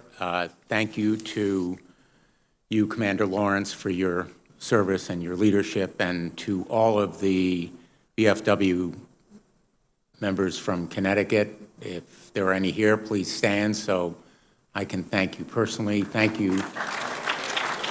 Thank you for being here. Thank you for your leadership. I can't tell you how important you are as a presence and as a face and voice. The Veteran Service Organization, and most particularly this one, has played such a vital role in expanding health care, as well as job opportunities and skill training really across the board, and still we have a lot more to do. And so I really want to commit to you that we will be listening. We will be listening to the VFW going forward. I hope that the VA will be listening to you as well. I hope the VA will heed and hear the views of your members, as I have done in my state of Connecticut, because you are the source of insight and wisdom for them as well, and most especially on the Blue Water Navy Veterans Act. I came within a hair of gaining unanimous consent in the Senate for this measure. I won't use my time to go through the labyrinth of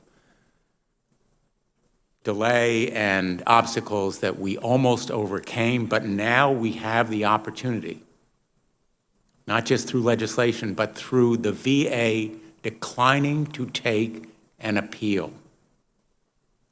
All the VA has to do to provide this vital assistance to the Blue Water Navy veteran is to decline to take an appeal from the recent court decision. I hope they will hear from you to tell them the court has decided there's no reason for any more delay in treating the Blue Water Navy veterans fairly and effectively. So,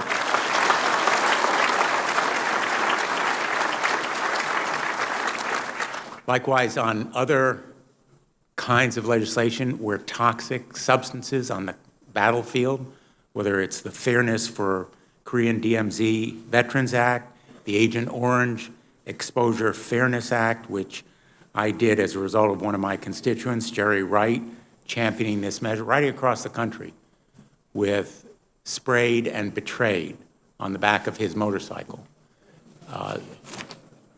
And in fact, some of you probably know Jerry. Jerry is a tireless advocate for our veterans. And I want to say as well, Commander, that these issues of exposure to toxic substances, I know the VFW has done some great work on it. Do you plan to continue that work? Most definitely. Thank you. We're going to continue that work until all of our veterans receive the care they deserve. Thank you.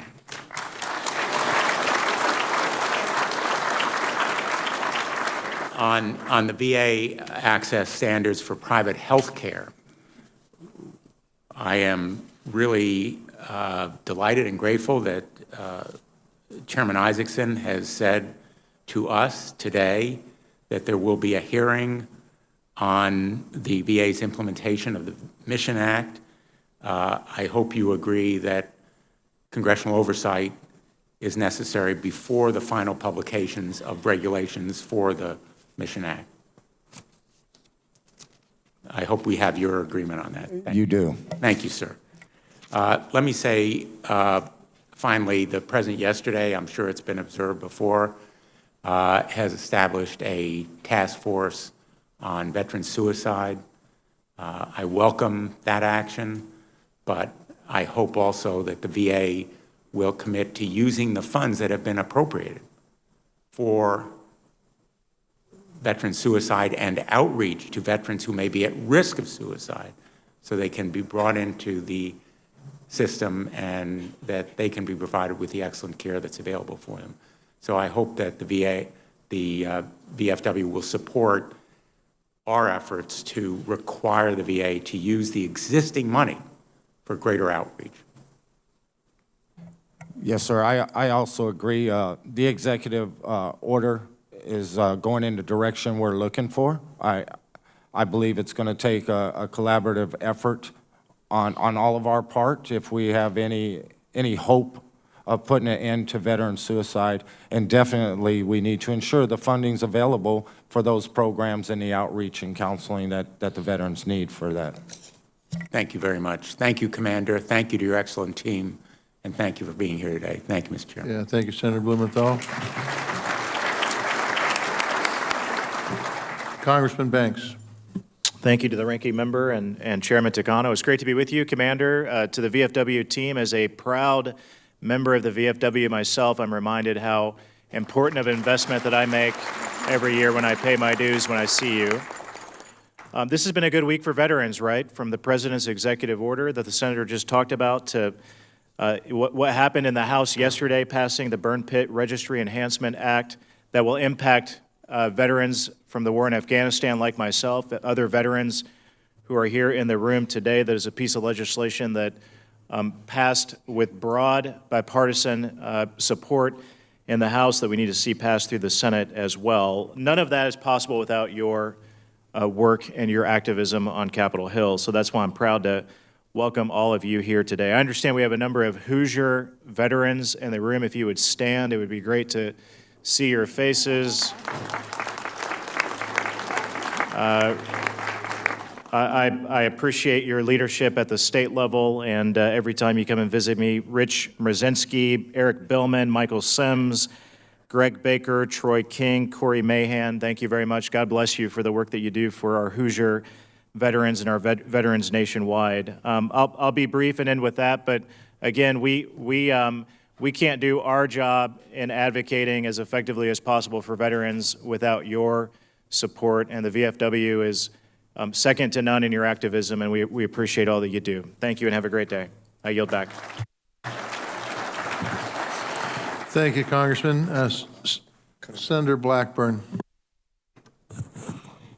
Thank you to the ranking member and the chairman, and especially thank you to each of you for taking the time to be here and to advocate for your issues. I've had the opportunity to visit a couple of times this week with our Tennessee delegation, and I bet they're in this room somewhere wearing their orange ties. Raise your hands.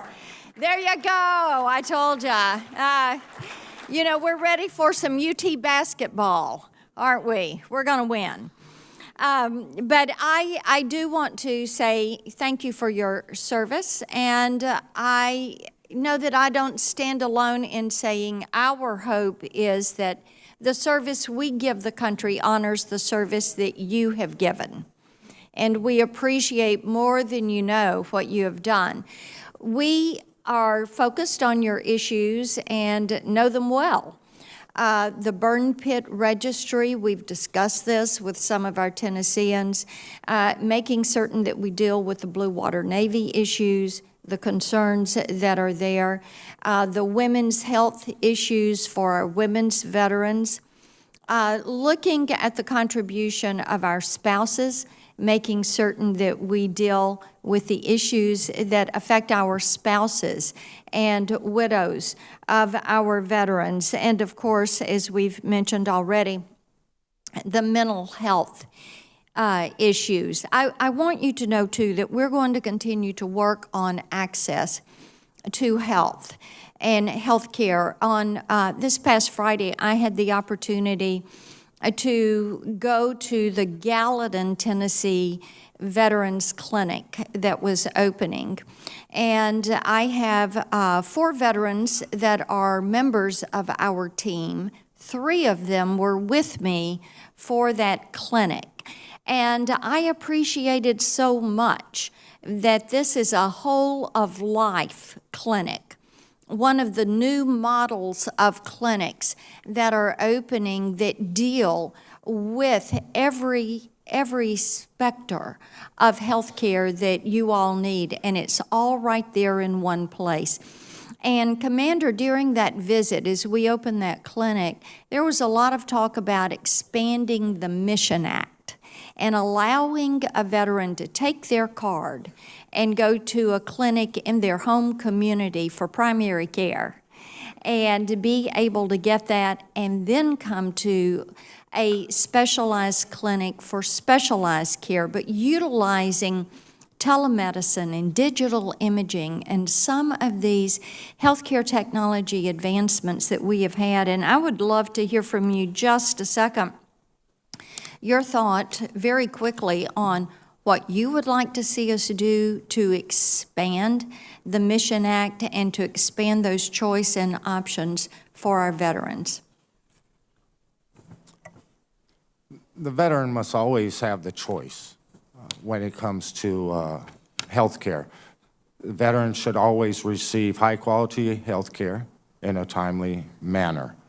I think there's not one easy answer because, as we know, the private sector, studies show the private sector can't always provide that care faster than the VA. We still see issues where a veteran goes out into the private sector only to find out, oh, now my appointment time is going to be 3 months in the private sector. So then they come back to the VA and they're put back in the back of the queue again. Mm-hmm. That's what we're trying to avoid. We're trying to avoid those long wait times and that delayed care. I appreciate that, and that is one of the reasons I think the new style clinic is so vitally important because you can get mental health, you can get women's health, you can get primary care, you can have telemedicine available for behavioral health, and then you can receive those referrals right there in that clinic. And my hope is the VA will pick up the pace and get more of these clinics deployed in communities across the country. We are so grateful that you all are here. Thank you so very much, and I yield back my time. Thank you, Senator. Congressman Cunningham. Well, it's almost afternoon, so I'll say good afternoon, and thank you all for coming. I represent the 1st Congressional District of South Carolina. It stretches from Charleston all the way down to Hilton Head and is objectively the best district in the entire country. I can say that. And I can say that also that veterans have realized that as well, as our district has the highest percentage of population of veterans in the entire state of South Carolina. And, you know, I was honored to have a female veteran come into our office just yesterday and bring to our attention that in the entire state of South Carolina, there are only 2 OBGYNs employed by the VA in the entire state. And so I guess my question to you, Commander, is do you think that is anywhere near enough? And what can we be doing to take care of the women's health care as the number of women veterans are expected to rise and rise? And what can we be doing in South Carolina and within the VA itself? Well, I don't think it's South Carolina specific. I can tell you right now, 2 OB/GYN physicians is not enough. But on a serious front, that's actually what we've been advocating for. As we know, the VA has over 40,000 openings of staff openings that need to be filled. With that, we would advocate that they need to seek out aggressively and get practitioners in to answer the needs of our women veterans. Women veterans still have, they still want to choose the gender of their medical practitioner, and they can only do that, one, if the VA is staffed appropriately, and if the VA takes the time to take into consideration the specific needs of our women veterans.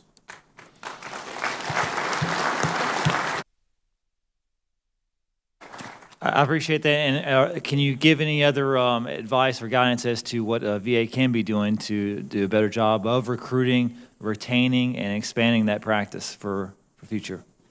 Well, they have to have the flexibility and support to attract those medical physicians and specialists to want to come to the VA to work.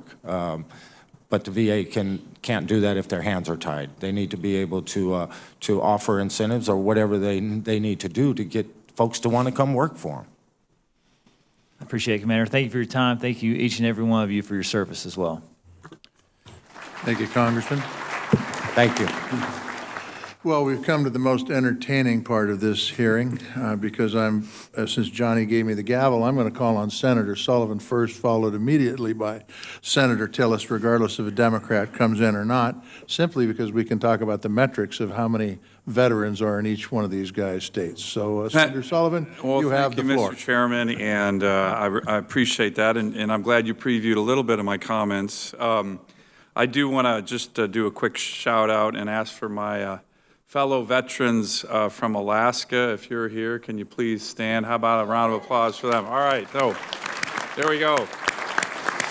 Dave and Bill, Walter, Todd, Charlotte, Liz, thank you for being here. You know, you're right, we all brag about our states, but we're all doing it for the right reason because we're so proud of all of you.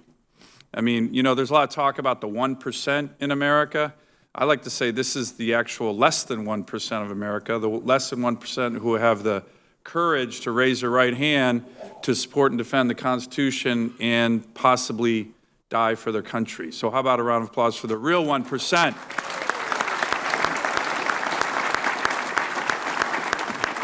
And we also, you know, like to brag a little bit about our states as it relates to veterans. My state, the great state of Alaska, has more vets per capita than any state in the country. Now, Senator Tillis and I, he's from North Carolina, we joke about some metrics, and I'm sure he'll have some counter punches. So I just won't raise the fact that Alaska is 14 times the size of North Carolina. I'm not going to raise that. It's a little embarrassing, so I won't raise it here in this committee. I also want to just mention, you know, I've been a member of this committee my whole time in the Senate, but I had always thought that the rules did not allow you to join the VFW if you were still serving in the military. In the reserves, I'm still in the reserves. I'm a colonel in the Marine Corps Reserves. But Bill, that's right, for the Marines here, hoorah. But Bill Udiscus, one of the great former commanders in Alaska, has been a good advocate and has convinced me that the rules don't say that if you qualify to be a VFW member, you can join, even if you're still serving in the reserve. So I want to say proudly to Bill and others from Alaska, this is my first hearing as a full-fledged member of the VFW. It's, there's my card. Post 9785 in Eagle River, Alaska. So I'm proud to join this great organization finally. So thank you, Bill, for your strong advocacy. I would say your incredibly relentless advocacy. So, Commander, I actually wanted to ask a serious question. In your testimony, you mentioned some of the reforms in the 2019 NDAA. I also served with Senator Tillis on the Armed Services Committee that drafts that bill that talks about some of the transition assistance programs. And I always think it's an area where we can do better. You may have seen, I'm sure you all did, I just came from a hearing on the Commerce Committee that talked about the maritime industry. You may have seen yesterday, the President issued an executive order to make it easier to get our veterans into the maritime industry because our veterans have so many skills that they learn in the military and they can take to private industry. And now with this very low unemployment rate in the country, our companies need the great opportunities that they have to hire veterans more efficiently, more quickly. What are some of the things that you can recommend to either this committee or the Armed Services Committee that we can make improvements on that? I'm assuming you all support what the President did with his executive order in the last couple days with regard to the maritime industry. But what more can we do? Because I think we can be doing a lot better in this area. And your organization is the perfect one to provide us recommendations for that. Well, three of the key points that we look at in that area. One is reopen transition assistance in the community program for veterans. So recently discharged veterans can revisit those TAP classes. Right now, they don't have the opportunity to go back on base and do that? Correct. Okay. Provide grants. We can provide grants for organizations that connect recently transitioned veterans with meaningful jobs and conduct oversight to ensure that DOD is doing its job to help these service members prepare for life after they get out of the military. And do you think the TAPS programs at most bases is efficient, or it's just kind of a check-the-box thing that members want to get through and then move on? Well, I think that in a lot of cases, I just recently returned from Europe visiting some of our troops there, and I think awareness of what those classes actually have to offer, and I don't know if the answer is to provide more outreach to them, to let them know, you know, this is important, and this is what you have available to you to make that transition. Well, we want to work with you on that. I'll tell you one other area that I think is exciting. A lot of the unions, like in Alaska, a lot of the building trades, you know, the operators, the laborers, steel workers, these are all organizations that have a lot of vets. They want to bring our vets in quickly because they're such good workers. So we look forward to working with you on that issue. It's an important issue. We're making some progress, but I think we can do better. So thank you, Mr. Chairman. Thank you, Senator. Senator Tillis. Well, as a senator from one of the states that was a part of the original colonies, I'm glad that we did the hard work to lay the groundwork for Alaska to become a state. The This whole banter back and forth between my buddy Senator Sullivan and I came from a discussion where Senator Sullivan is a fierce advocate for Alaska. That's why I like him so much. But he made a comment that he has a higher population per capita of veterans than any other state in the nation.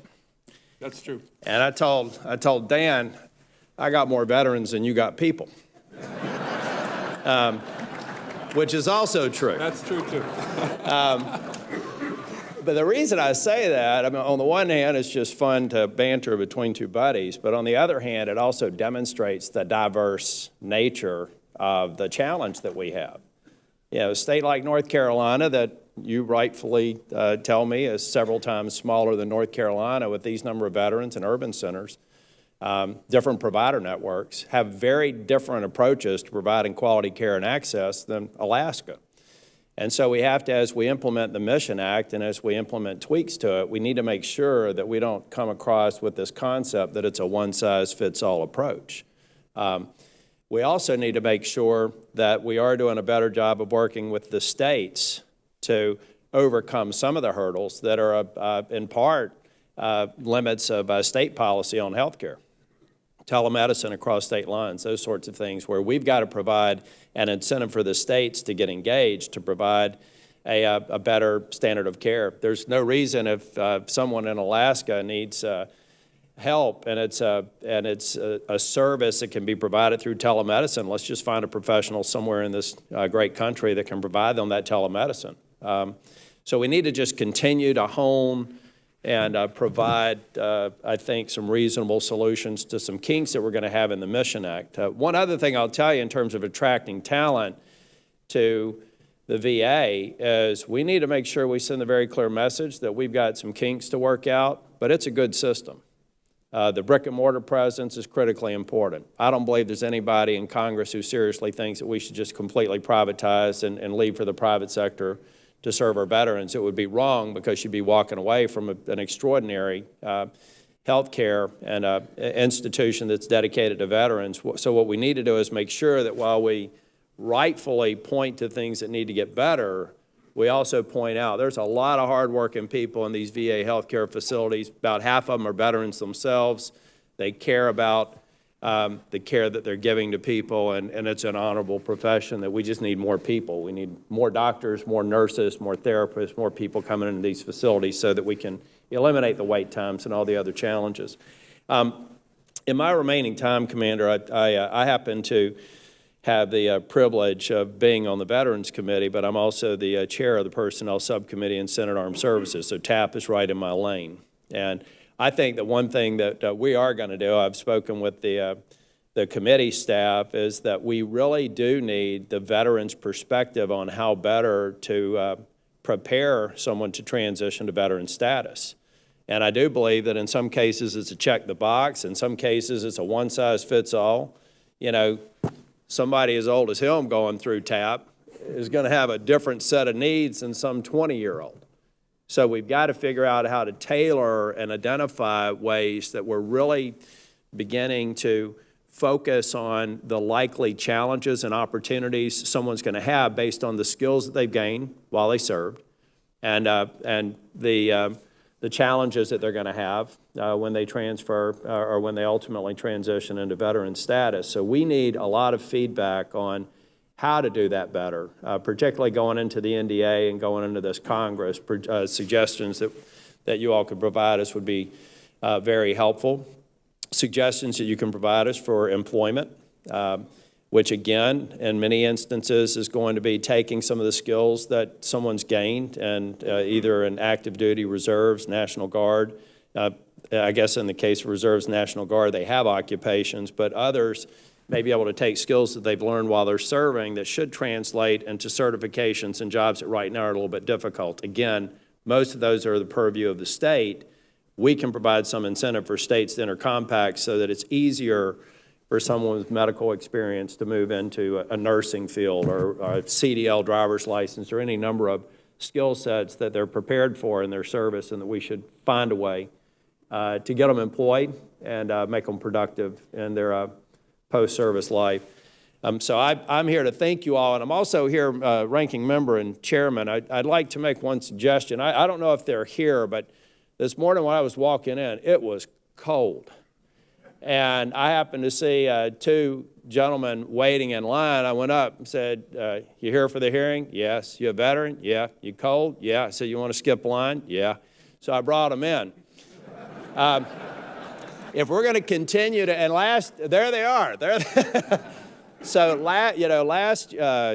I think a week ago, I probably had about 40 come through because they happened to be all in line at the same time. I would urge, if we're going to continue to have these hearings during cold weather months or inclement weather, that we try to figure out a rally point with your home states or with other members so that we can figure out how to get these people through, because I don't think these folks should have to wait in line. Thank you.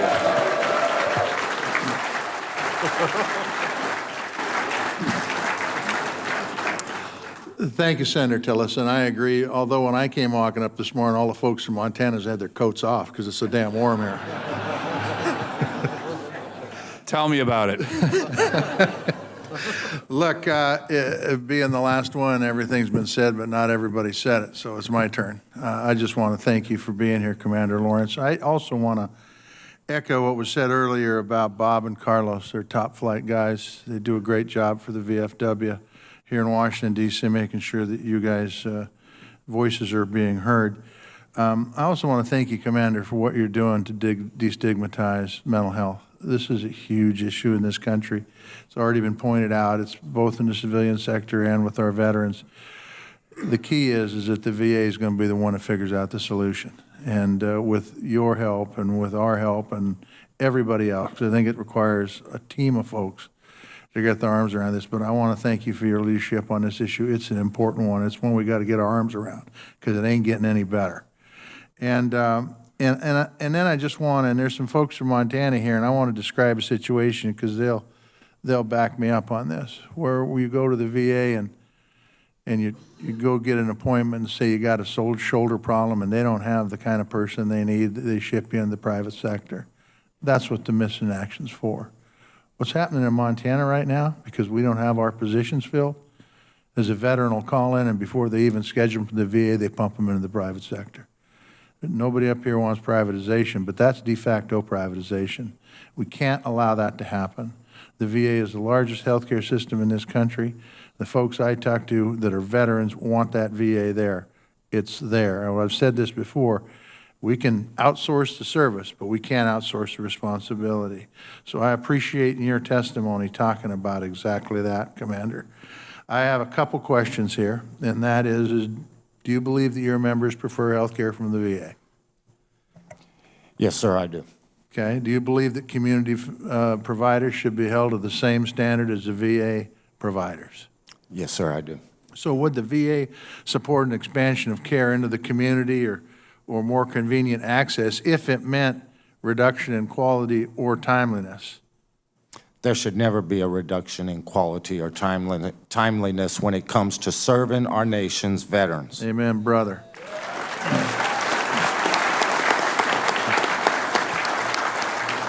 And does the VA actively engage the VFW in its process for developing market area assessments and strategic plans? No, they do not, and that's where they're missing the boat. Okay.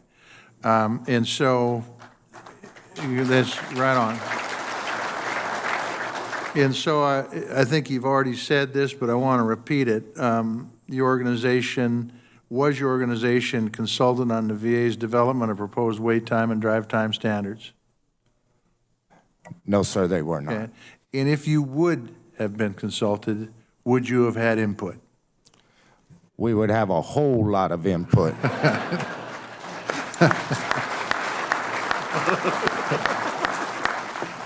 Well, look, they're probably not here, although there might be some from the VA here, but I guarantee they're watching it on TV. And I will tell you that I have a tremendous amount of respect for Secretary Wilkie, and I do, and I don't know why, but we've had the conversation before that if he wants to be successful, and I want him to be successful, we need good leadership at the VA if we're going to have good leadership at our VISNs and at our different VAs around this country. He's got to take input from the VSOs. You guys are on the ground. We have to take input from the VSOs as we're making policy that affect you. God bless every one of you. Thank you for being here.